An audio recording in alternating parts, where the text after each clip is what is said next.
Uh, Thank you very much for being here. I'm Jay Shofet from the Society for the Protection of Nature in Israel.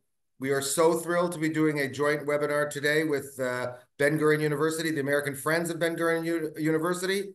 And with us is one of the stars of that institution, Tamar Zandberg, former environmental minister. I'll introduce her more formally later. I see we're at 70 people and already joining. Yes, please, hello from the Netherlands, and let us know in the chat where you're coming from.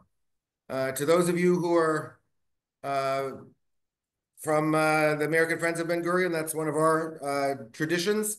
Just we like to see where people are coming from. We typically have people from all over the states and sometimes all over the world. Hi from Berlin and LA. And bonjour from, I assume, uh, Quebec. There you go. Um, so great to see everybody. Norway, New Mexico. It's great to see everybody here. We have a really exciting hour. I'm thrilled personally to be able to hear Tamar. She's one of my favorite environmentalists, has been for a long time. Hi, Sarit from Beersheba. Like to see, we have a lot of regular people on, but I guess there are going to be a lot more on. And Cheryl Corlitz. Cheryl, thank you so much.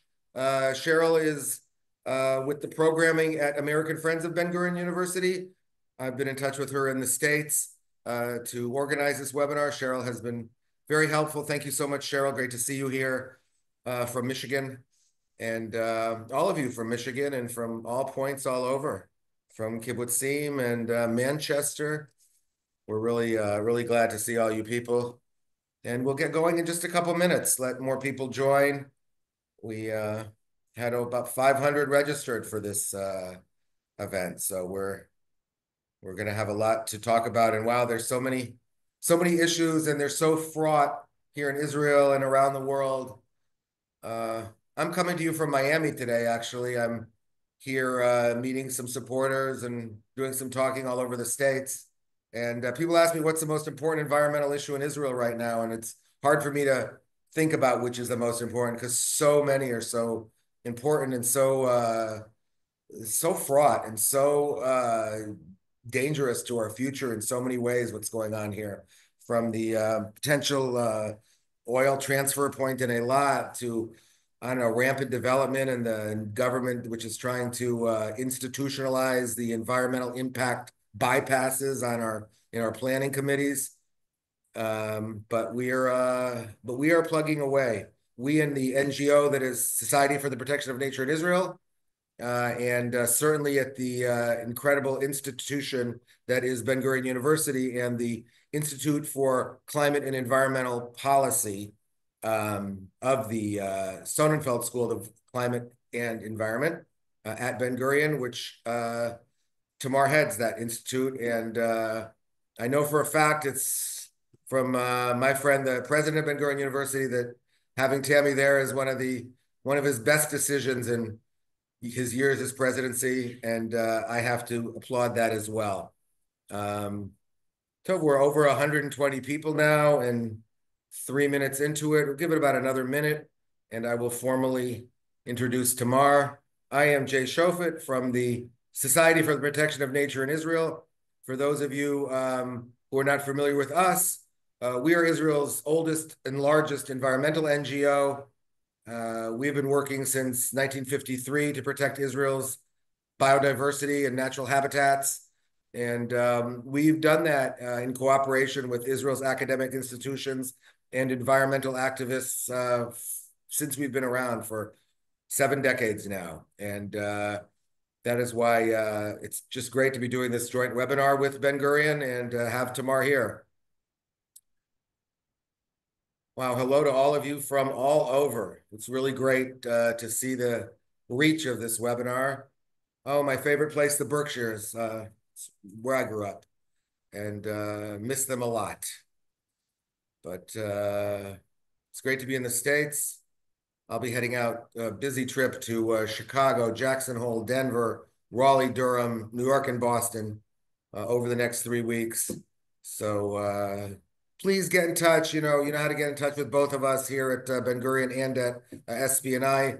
if there are questions we don't answer by the end. Tamar will make a relatively short presentation and leave a lot of time for questions and answers because I believe there will be some. So I think it's about time to get going. So again, I'm Jay Shofet. I direct international relations and development at SPNI.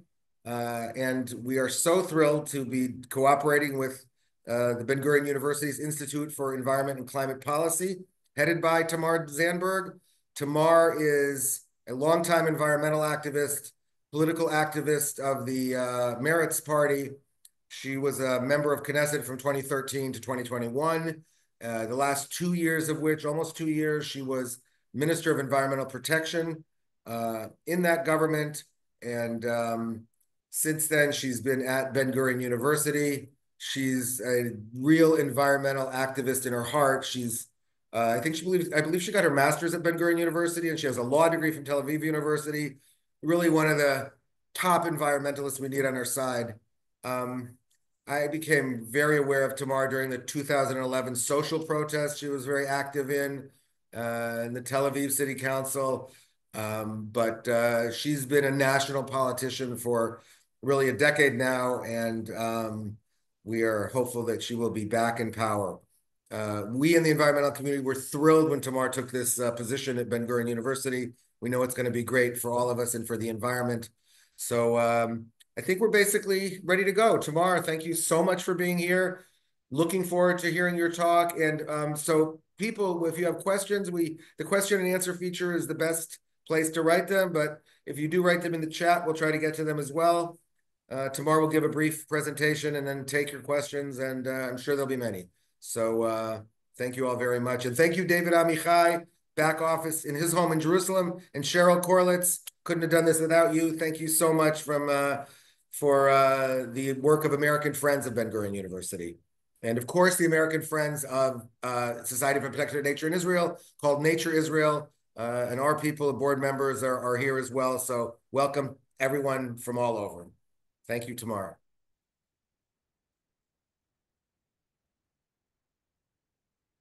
Hearing you. Can you hear me? Oh, now we do. Yeah, sorry. So thank you so much, Jay, for this lovely presentation. I think if we need to filibuster sometime in the Knesset, we will have you to speak for 5 minutes until everybody come in. And thank you, Cheryl, and all the friends from American Friends of BGU. I'm very happy to be here in this troubling and very conflicting times in Israel. I want to start, as Jay said, I will speak for something like 20 minutes, and then I would like to open the floor for conversation and engagement with you guys. I don't want to just sit in front of the screen and speak to myself for, 50 minutes. I would much rather to also speak about what is interesting for you. So I will just share my thoughts about how it is like to work for the environment and to promote science-based policy on climate and environment in Israel right now in these times, because it's really not taken for granted, as probably all of you know. And I want to start by sharing with you my weekend from 2 weeks ago. I spent the weekend in Athens. It was a seminar of one of the joined by an Israeli-Palestinian organization, an NGO, that dealt with the WEFE challenge. WEFE, W-E-F-E, is a Water, Energy, Food, Environment Challenge. A very, very common environmental topic to work with. But what was not very common was the participants, the people that were there. We were like 60 people coming from Israel, Palestine, and Jordan, and some from Europe to facilitate and help us coordinate. And we sat in one room for a weekend of 3 days to discuss the environmental challenges of our region, which, as probably a lot of you know, is defined as a climate or an environmental hotspot, and that means that our region is more sensitive to climate change and to the ecological crisis.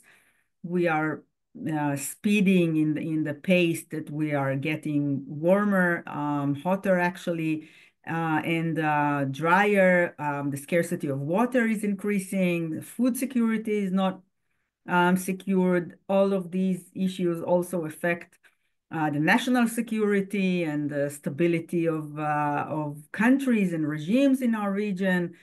And we actually lived through this crisis, even though it is probably the least talked about problem or issue right now, where hostages come back. And I'm sure all of you have been following the news of this last weekend that was going from the depths of sorrow to the mountains of joy, with the Bibas family on the one hand, coming back after they were murdered in captivity by Hamas, and on the other hand, 6 live hostages going back to their families. So people are not engaged so much with the environment.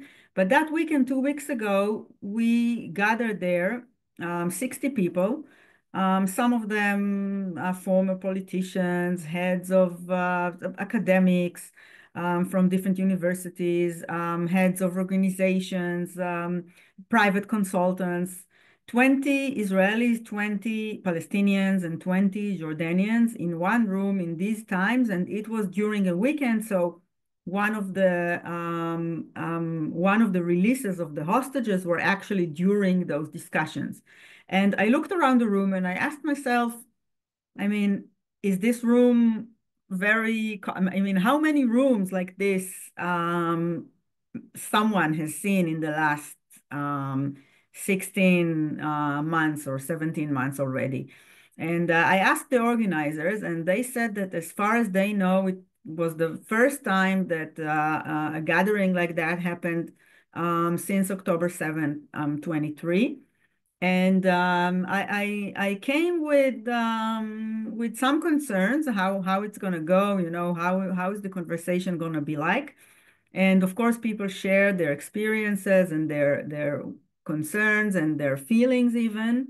Um, but the environment, the conversation was through the lens of how our shared environment in terms of water, in terms of the sea, of the desert, of the energy that we consume, of the waste that we pollute to the shared environment and the shared region. How can that be the platform for us to work together and try to look at our shared future, understanding that, like the environment that knows no borders and don't know where human beings or societies or nationalities or countries, where we draw the lines, um, we have no choice but to work together to ensure our clean air and clean water and sustainable energy and sustainable food security. And those issues will also affect our ability to live to provide real security for the citizens of our region. And of course, the question of looking at the day after, like we call that in Israel, in Gaza, in Israel, in the southern, in the Western Negev, in Jordan, in the West Bank. All those issues were definitely on the table, and we touched on them and we addressed them. And the point of this seminar was to come up with projects and solutions that can benefit both the 3 societies and also the environment.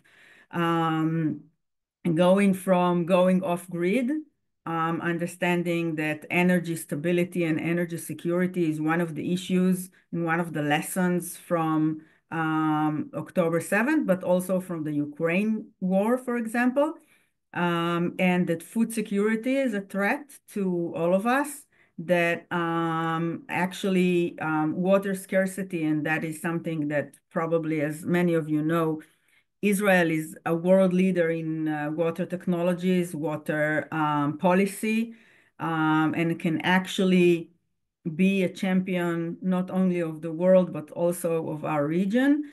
And a lot of projects came out of that weekend, and we are planning to work on them as we go along. And my job in the Policy Institute in Ben-Gurion University is to take a lot of these issues that are policy-led and to connect them with the science that is and the research that is being done in Ben-Gurion University and in other universities in Israel, and be that bridge between the amazing science that our scientists in the university are doing all their lives and see how these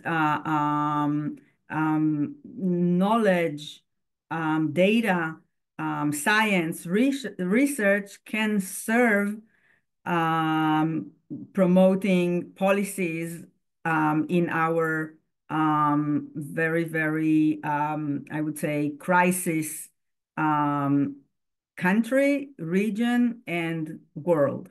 You probably know that the World Economic Forum last year, I believe, named our era the era of polycrisis. It's the era where multi-crisis take place together. If you think of our lives in the last, I don't know, 4 or 5 years since COVID, it seems like a continuous crisis of wars, economic crisis, energy crisis, and also a climate crisis that is actually, its severity exceeds the expectations or the scientific projections that were given years ago. Our region, as I said, is especially sensitive, and this is the world that we have to learn how to live in, how to thrive in. It's not enough to survive. We have to prosper in this changing world. And we believe that if we can accelerate the way that science give answers to policymakers, this is the way that we can make that we can take better decisions for the sake of humanity in our region and all over the world. So this is what we actually do. We have a reach all over. For example, we are planning a seminar like this one, only in collaboration with us from the Middle East with Stanford University in California, that because in a conference that we spent there a few months ago, we discovered that the Western US has the same water problems like here in the Middle East. And policy is a big issue for both of them. So we are planning to share knowledge on water technologies and water policy between the Middle East and the West US. So we feel that here in our region, in Israel, in the Middle East, we have a lot to cooperate between ourselves for the sake of our societies. We have a lot to learn from the world, but we also have a lot to give or to contribute to the rest of the world to tackle this very, very stressing crisis that the entire world is experiencing right now. I think I maybe stop here, Jay, and open the floor for questions, remarks, and just have the rest of our time as a conversation rather than just a lecture. Is that? Sure.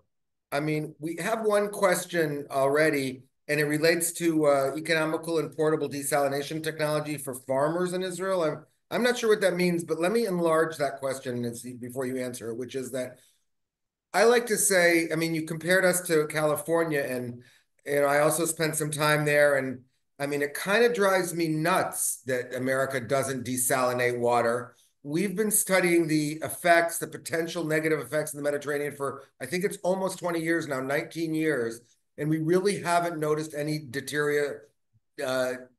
any negative effects, any important negative effects of the effluent of desalination. Of course, it's a lot of energy, but if you have to choose between energy and water in a dry country, I mean, we need the water. And I like to, brag, we don't really have a water problem anymore. In fact, we have so much water, they're letting us return water to nature, reversing the flow of the national water carrier to put fresh desalinated water in the Kinneret.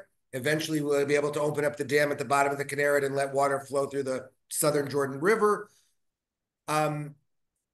It feels like we in Israel turned a corner on that. And I wonder, and if the people at Stanford, if you're going to talk to them, I mean, I never get a sense of what the environmentalists are holding, why they're holding California back, or if that's the issue or what. But the whole issue of water desalination is very interesting. So maybe this question and enlarge on that issue a little bit. Okay, so let me touch on water and really the example that Israel is for not only the region but also the world. Those of you who I saw some people who live in Israel, I don't know how many of you grew up in Israel, but when I was a kid in the 80s in Israel, we would open TV, and back then there was one channel, the national television. And we kept seeing campaigns that the government had um, address us and almost beg us to use less water, like to close the tap while brushing your teeth and water the gardens only in twilight and when the water doesn't evaporate that much. And water was a huge issue. And less than 40 years has passed, and today Israel practically solved this problem. I mean, almost 70% of our drinking water are water that are desalinated from the sea in affordable price. By the way, water are priced in Israel, not only since they're desalinated, even before, because water is, and in some countries, when I speak with policymakers, they are surprised to hear that water costs money. Water in some countries is given free, like air, and it sounds very weird that water costs money. But in Israel, it's a policy issue. And that is something that California, for example, is very interested in. Not only the question of desalination, but the question of policy. Who does the water that run under the land belong to? I mean, in California, for example, it is not taken for granted that these water are public and they belong to the government, and the government can allocate it and decide what to do with it. Another thing Israel is a world champion in is reuse. Israel reuses more than 90% of our water, and this is a world record. The second country after Israel is with something like 40%, and then it goes down. So, and that allows us not only to provide the needs of the Israelis without having to, have childhood traumas about wasting water like I did, but also to sell water to our neighbors, to Jordan, for example, that water scarcity over there is a huge issue, not only in terms of water and agriculture, but also affects politics. It allows us to bring back water to nature, like you mentioned, Jay. And the last few years are the first years that Israel actually gives water for the sake of nature, of the ecosystems. And the crisis of the ecosystems is another huge crisis globally. In the seminar in Athens that I told you about, one thing that I suggested is to work together with the Palestinians and with Jordan on the rehabilitation, of the Jordan River and the Dead Sea, which is another disaster in Israel. And if we work together to rehabilitate that could contribute a lot to our sustainable agriculture, tourism. You know, the biblical river of Jordan is a huge point of attraction from all over the world. But right now it's more like a sewage canal than a thriving river, because the river were in the last 100 years were taken mostly upstream around the Kinneret. If we have more water and we can work that magic of desalination, reuse, and policy, we can actually revive that amazing, shared, globally important habitat. And I think in California, to answer your question, Jay, the problem is not environmentalist. I mean, there are some environmental concerns that are not proven or not checked.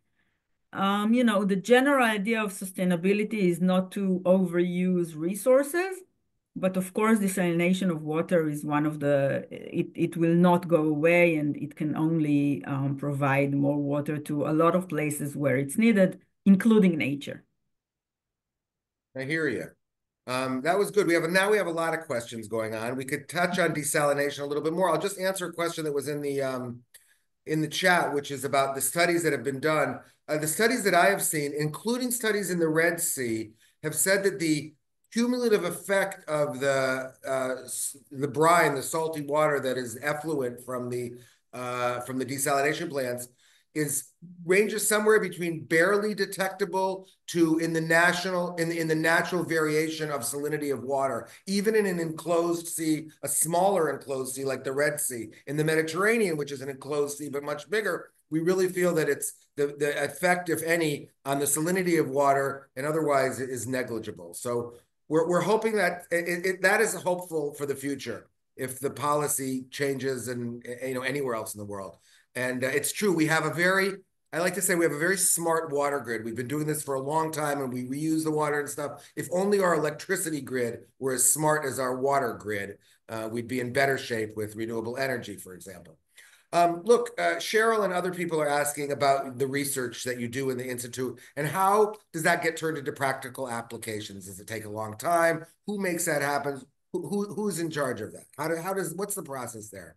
Yeah, okay. Thank you for that question. So actually, the institute that I had was founded last year, actually this time in 2024, after realizing that the university wants to make an impact and to send its message outside of just the circles of academia and research. And this is why the university, led by our president, Professor Dani Khaimovich, that Jay, you know, and many of you know, decided to start a policy center to do just that, to promote science-based policy. That means that we do two things. One, we look at the policy, at the science that is being researched and produced in Ben-Gurion University, and also collaborations that our researchers have with other scientists in Israel and in the world. And you know that scientists cooperate a lot, and think what is the best way to draw policy lines and promote them vis-a-vis policymakers from the government in the national level, local authorities, but also the private sector and NGOs. These are our areas of reach. The other thing that we do is we try and help the scientists generate new research and new knowledge that is needed for policymakers. For example, we are working now in the Western Negev, in Hevel Tkuma, in the area that was affected after the October 7th war, and to help them make sense out of the nature conservation that is needed there and the movement of new tourists after October 7th that come to see the Nova Festival site. Those of you here who are members of the BGU Board of Governors have been there last year. It was also an alarm, and the Board of Governors was kind of laid on the floor, on the ground, trying to protect themselves from missile attack. And this area sees a lot of new tourism that come to see, unfortunately, the kibbutzim and the Nova Festival and everything that's happened there. And also it has very valuable nature values of that region, who is a very, very rich and important region in terms of biodiversity. So our work is to work with BGU researchers and to provide the authorities in the region with a tool to plan the rehabilitation in the way that will take into account all those values, the need to provide for the new tourists that are coming and the need to preserve the nature in that region, for example. So we have, actually my job is to come up with the ways to approach those policymakers and to think of how to serve them with that message. In some places, it's easier than others. Some places, the conversation between the scientists and the policymakers is not very easy or not very natural. So my job is to translate, is to work in this translation of the language that policymakers speak and the language that scientists speak, and to both ends it sometimes it can be not a very natural thing to do, even though I must say that on both sides I see a lot of will and a lot of enthusiasm to hear. I mean, policymakers really do want to hear what scientists have to say. And I know that for those of you coming from the US, in the few minutes before we started, we spoke about what is going on in the US right now, and is science itself, and of course climate change, being politicized in the US and also in Israel. Actually, we had a public opinion poll, kind of public opinion research last year to follow that question in Israel. Is climate change becoming politicized in Israel? And the outcome was that it's a little bit, but not like in the US still. Another outcome that we had, that people rely on scientists more than on other sources of information in terms of climate, in terms of protecting the environment. So I go with that message to many of the scientists in the university that I work with, and I say to them, you have responsibility because the public count on you and believes you. This is a conversation that we have a lot to try and think of how we deliver the message that science has to say to policymakers. And yeah, I think, you know, there is a lot of gaps. For example, you asked about time. So the timeline between the time that research is taking, and it could be a few years, and then in the end of it, we will only know a small fraction of the answer, but policymakers need answers very, very quickly, and even if we don't have all the knowledge yet. So there are a lot of gaps to be filled, but that's our job, and we are doing that. I literally could not think of an Israeli better equipped to do that specific job, Tamar. Oh, thank you, Jay. Policy and environment really warms the heart that you were in that job. Thank There's a you. lot more questions about desalination. Maybe we'll move on from that for the moment because there's other questions. I just answer a quick one about somebody asked, if there's no water shortage, why is the level of water in the Kinneret still so important? It's true. It used to be important in those days in the 80s where Israel is drying up and a person's face would, you know, fall apart from dust. The water level of the Kinneret was crucial because that was our freshwater source. Now it's crucial for biodiversity. The up and down nature of the level of the Kinneret screws up biodiversity and doesn't allow for a healthy ecosystem to really take over and maintain itself. So that's why we want to keep the Kinneret at a relatively similar level all year. And now we can begin to do that. People are asking about that WEFE conference in Athens. Other than just kind of complaining about you all have similar problems, were there any conclusions or baselines of how you want to proceed?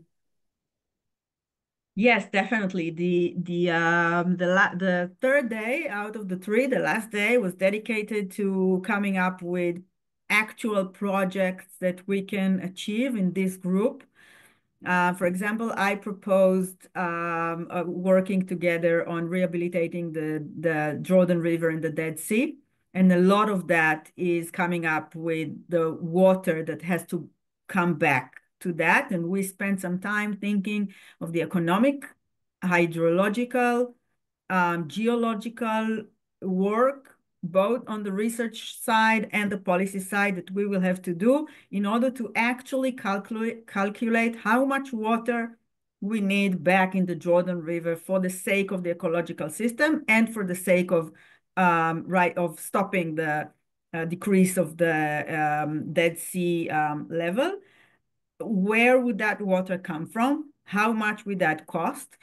What would be the effect of, for example, desalinated water together with fresh water, together with reused water, and together with the brine because one of the ideas is to bring in brine from the desalination plant and use the brine to streaming into the Dead Sea.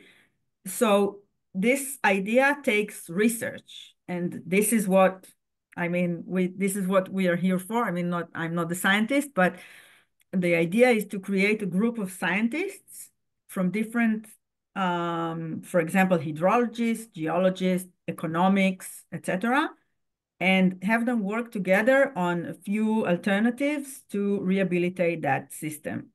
Other ideas were shared areas for agriculture, um, putting Gaza off grid, helping Gaza build microgrids to provide electricity as part of the rehabilitation, and many, many ideas that we formed those working groups that are going to work in the next year or two together on those ideas. That's very interesting. Thank you. Another question, a couple questions relate to the current situation regarding those oil tankers in Eilat. I think I mentioned it in the introduction, but or at least I alluded to it, and it must be very painful for you in particular because you adopted as a Minister of Environment a zero additional risk policy for the Gulf of Eilat, and that is because the biodiversity is so crucial. We have the healthiest northernmost coral reefs in the world, and they're studied by the world over, and they're crucial to understand. And the tourism in Eilat, it's the major driver of the economy of the city of Eilat, and to some extent, the southern Arava. And an oil spill feels like if the government succeeds, and for those not familiar, the government is trying to enlarge the port of Eilat to be able to accommodate large oil tankers from the United Arab Emirates. So that Israel will become, and then bring that oil to Eilat and transfer it to the Mediterranean and then to Europe over these aging pipelines that were built in the 50s and 60s that run through the Negev desert. And this just seems like a terrible idea from every perspective. Israel becoming a transfer point for fossil fuel, and we feel that just like with fracking in the U.S., leaks are not a question of when; they're a question of whether. And in that small enclosed area of the Gulf of Eilat, it seems like that would be a real disaster. Where does that stand now, as from your perspective? Yeah, that is a very sensitive point to me because I was a minister less than 2 years, like you said, and we had a lot going on in those 2 years. These were years of a lot of environmental activity and a lot of work. One of the decisions that I'm most proud of is to stop the increase in the oil transportation through the Eilat Gulf because of the very, very sensitive ecosystem that is there. You probably know that the coral reefs all over the world are bleaching. The Great Barrier Reef in Australia is between 50 and 90% already dead, already white and totally bleached. And also many, many other places. In our Red Sea, the coral reef is the most resilient in the world. And by the way, it is also vulnerable, but it's the least vulnerable than anywhere else in the world. And it has a lot of scientific importance because scientists come to the coral reef in the Red Sea and take reefs and plant it in other places to try and revive the reefs all over. You probably know that coral reefs, besides being very, very important for tourism, are also very, very important ecosystems and provide ecosystem services to the rest of the marine and coastal systems. And as you said, more oil means more danger. And by the way, this oil that was being streamed into the Gulf is not even for the sake of the demand or use in Israel. It is just to make the economic profit of storaging the oil in the Eilat port, waiting for the price to go up, and then streaming it on the way to Europe, Eastern Europe, or back. I mean, it's a bank, basically. It's a financial system of oil. 1 kilometer away from the most resilient coral reef in the world, in the city, whose 90% of its economy relies on the sea tourism, Less than a which is a kilometer, lot. Tamar. Less Less than than a a kilometer, kilometer. 660 meters from the coral reef. Yeah. Okay. So I stopped that as a minister. And basically, the day that I left the ministry was the day that CATSA, the governmental firm The Europe Asia Pipeline Company, it's called now. company, yeah. They literally raised the toast the day I left. I mean, literally, not just, yeah. Wow. I know Wow. that for a fact, yeah. That is scary. Um, yeah, so I must say that SPNI and a coalition of NGOs have been working very, very closely with me, and after I left, in a very, very strong coalition to try and push that decision back. Right now, the entire government of Israel was assembled to override the Ministry of Environmental Protection and overrule the decision that I put when I was there, that it stayed for another almost 2 years.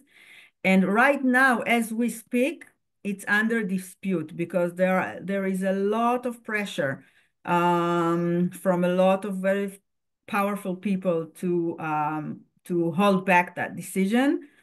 And it is not decided yet, but yeah, we feel that it's a disaster waiting to happen if more oil is being streamed there. So Very true. We have an anonymous attendee asking about, is overpopulation a significant factor associated with food, water, energy, and climate issues? If so, why is it seldom mentioned or discussed? I sense this might be Professor Alontal in Stanford asking that question, but I don't know. yeah, okay, so of course, the connection between the number of people, their economic level of life, and the growth rate, and the resources, the resources are, and I mean, there is no planet B, the resources are given. And then the number of people times the how many resources they use, this is what creates the problem. So Israel, yes, is the #1 growing country in terms of population growth in the OECD, which puts a lot of pressure on the resources, on the natural resources. We believe that the way to manage humanity on Earth is sustainable development and sustainable use, so that we can not hurt, we can continue to live very, very good, be happy, have a great quality of life, and at the same time be sustainable. And that means that we use the same or less amount of resources than we produce. You know, the term, the ecological footprint, that is how much if we calculate the resources that we use in terms of land, of space, how much would that take? For example, for Israel, if our footprint would be, if we look at it in terms of time of a year, for example, somewhere in between April and May, Israel uses all the resources that were allocated to us on Earth for 1 year. And from there, we are in debt. It's called the ecological debt. So yeah, we use much more than we can, and of course that goes to all the developed and industrialized countries like the US, like all the global north, what we call. The way to manage that is to move to sustainable consumption, sustainable production, sustainable energy production, sustainable food systems, so that we can live, we don't have to take the lights off and then go back to living in very, very, Right. to And roll civilization back. On the contrary, we need to roll civilization forward to the next level of where we live much more sustainably, but also in a good quality of life. Imagine the time you use in traffic every day, and the stress you're under, and the fact that you don't see your family like you would like to. Um, all those can be. I, it's true. I also think of you, Tamar, as a public transportation advocate your whole career, and that is just an area that Israel has some successes in, but that's another challenge because the car situation in Israel is just unbearable. And I also like to say in this regard that in terms of what is the most important thing that we do to protect the environment, for example, in SPNI, a lot of it, all this sustainability comes down to a sustainable footprint on the land, so that we can maintain our biodiversity and our natural habitats, which is the source of all life in many ways. And so in that sense, like the biggest challenges facing us are the dozens of planning decisions every single day in Israel at the municipal and national level, where we try to make building projects and infrastructure projects come out as sustainably as possible with the smallest actual footprint and carbon footprint. So there's nonstop crucial issues facing us all the time. Listen, Cheryl comes up with a winning question here, and I have what to say about this, but you're the expert. Do individual Israeli municipalities have control over decision making for climate policy, or does it have to be done by the national government? And I know that some of the cities, with a forum, we have a forum of the 15 largest cities, and they've been very advanced in addressing climate change the way cities can. So as a Tel Aviv council member, you can address that as well. Yeah, thank you. So actually, the structure of government in Israel is much more centralized than in many other places, including the US. That means that the government is in charge of a lot of things, and the local authorities are rather weak. For example, issues like police, like education, like transportation, that in the US are city controlled. In Israel, they are national controlled. Having said that, I think for many years, and especially since COVID, it has been a lot more discussed, that a lot more authorities and powers should be allocated to the local governments, as they are smaller, more flexible, closer to their citizens, to their inhabitants, and ready to more prepared and capable to take action. In terms of climate action, actually a lot of resources are being allocated to the municipal authorities, going from plans of climate change adaptation, to be prepared for issues like floods, like heat waves, how to deal with the population during a heat wave, which is one of the things that will affect us, fires, etc. Actually, in Ben-Gurion University, we are now initiating a Negev Forum, which is a community that will bring together all the municipal authorities in the Negev, in the south, of course, Beersheba, but also many, many others, by the way, Jewish and Arab and Bedouin, that, of course, the Negev is a shared space for all these authorities, and work together as a group in many issues, but sustainability is one of them. How to operate together and be a stronger power, but a local one. So the question of localism versus a more general approach, we are very, very engaged in that as well, and I'm very active in this in the sustainability group under this forum. Interesting. Many people are still asking about the Dead Sea, so let's just drill down on that for a minute. We only have about 5 or 6 minutes left here, 8, 9 minutes. People have been hearing about the Med-Dead Canal for a long time, and you mentioned the research, and I had never heard about using the brine to enter the Dead Sea. That seems very interesting to me. But I feel from what I've learned over the years in SPNI is that really the only kind of surefire best way to save the Dead Sea is to allow the natural flow to come in through the Jordan River, and the other possibilities of bringing effluent in or bringing a canal from the Eilat to the Dead Sea downhill are stopgap measures at best. Are you researching that? Are all the options still on the table, or will we continue to see the Dead Sea decline the way we have over the last couple decades?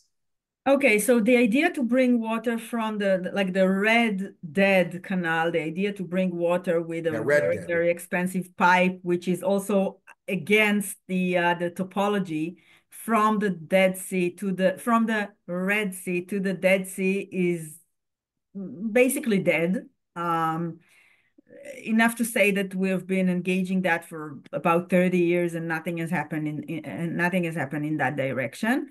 Actually, the Prosperity Blue and Green, the deal that was signed when we were in government to exchange water, desalinated water from Israel to Jordan in exchange for solar electricity that will be a solar field that will be built in Jordan, and the electricity will be sold back to Israel. So kind of exchange water and energy. Since then, that opened new possibilities in the north part of Israel rather than the south. So now the idea is to, as you said, bring water and also take into consideration the Jordan River, not just the Dead Sea by itself, because it's one ecological system. But we also understand that we cannot bring back all the water that used to flow in the Jordan River, let's say 100 years ago, because that would not be possible because of the use and the water that are being captured upstream. And if we want to desalinate all this water, it's a lot of water. It's going to be very, very expensive and not very feasible. So the idea is to come up with some hybrid solution. So to bring, like, for example, 100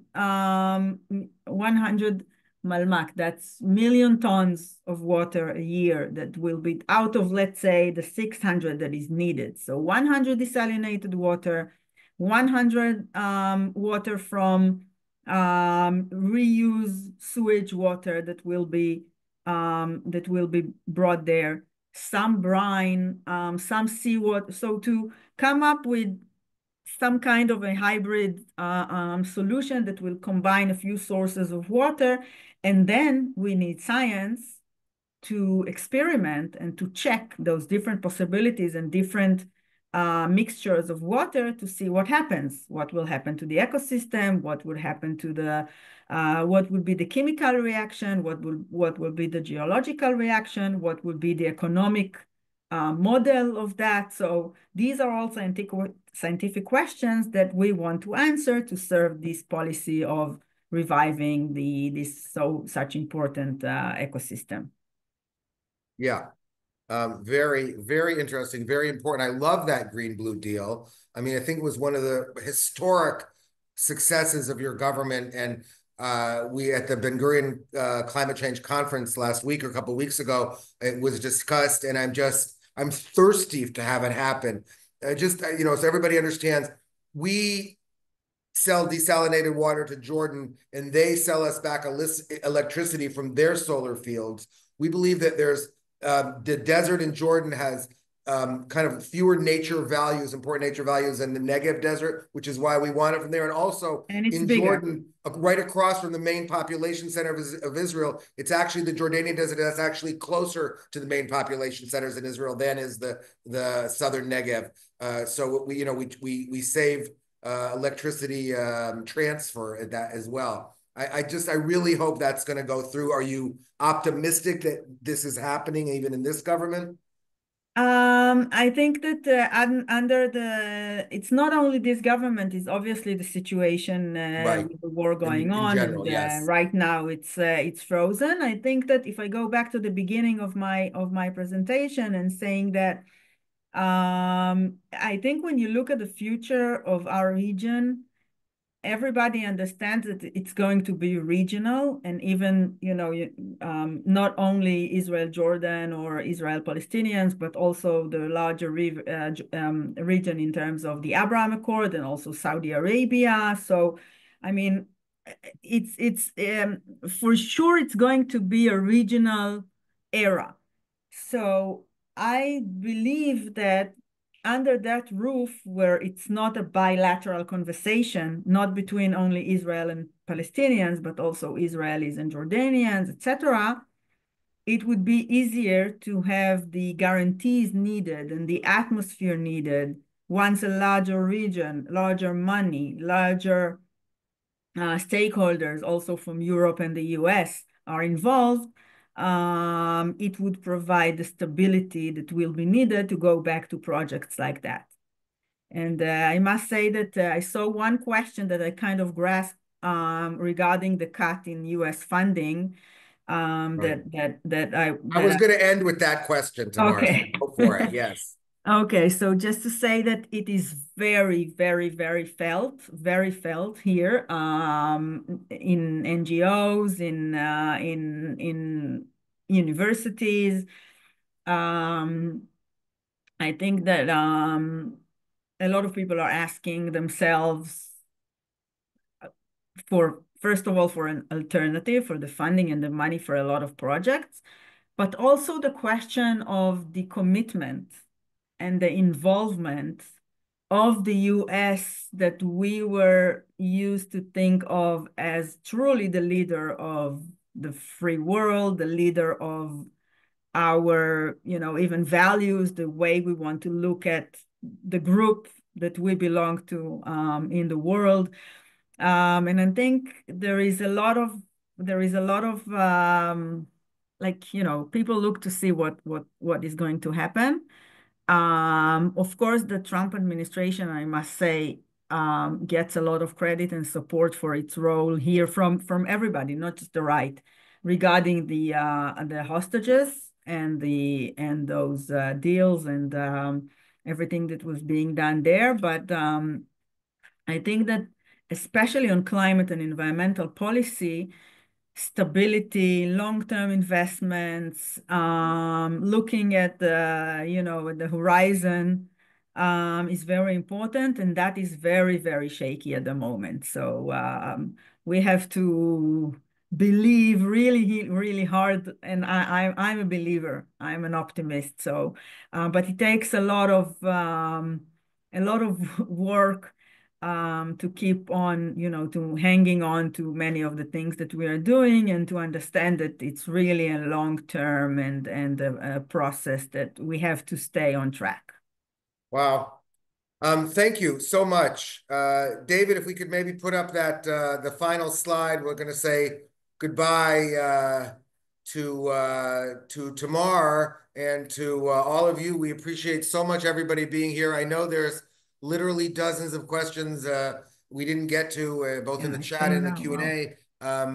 You can scan to be in contact with us at SPNI, Achavra Lagarat Teva. or the American Friends of Ben-Gurion University, and they can get any questions to Tamar. So we will also, if you contact us, we'll be able to answer the questions that you posed and didn't answer. And we hope to see you all again. And tomorrow, we definitely would like to schedule another webinar with you the next maybe 6 months or a year. It's just to be respectful of your time, but we appreciate it very much. And so much, we appreciate the work that BGU is doing and the Sonnenfeld School for Climate Change and Environmental Policy. So, you know, I'm with you, trying to be optimistic about the future and the future of what's going on in America as well. We have a lot of work cut out for us, and I hope that we in this hour manage to give people a little bit of optimism, although not glossing over the multitude of challenges that we face both here and in the States. So thank you. Thank you. Thank you so much. I would be delighted to have another conversation like that, and also to communicate with whoever wants via email or any other communication privately or whatever at your disposal. Thank you so much for your support. Thank you for those writing that don't give up on the US yet. We are all fighting the good fights on all fronts, and thank you for that. Absolutely. Thank you, David Amichai, back home in Jerusalem this evening. And thank you, Cheryl, in Michigan. And thank you, everybody, for participating. It was a really wonderful webinar, over 150 people from all over the world. So we're glad that our reach is wide. And the policy that Tamar was talking about, stuff that is very deep and scientific, a little different than we often do on our own webinars here. So thank you, Tamar, for adding that the deep dive into policy and science as well. Appreciate it very much. Thank you so much, everyone. Goodbye.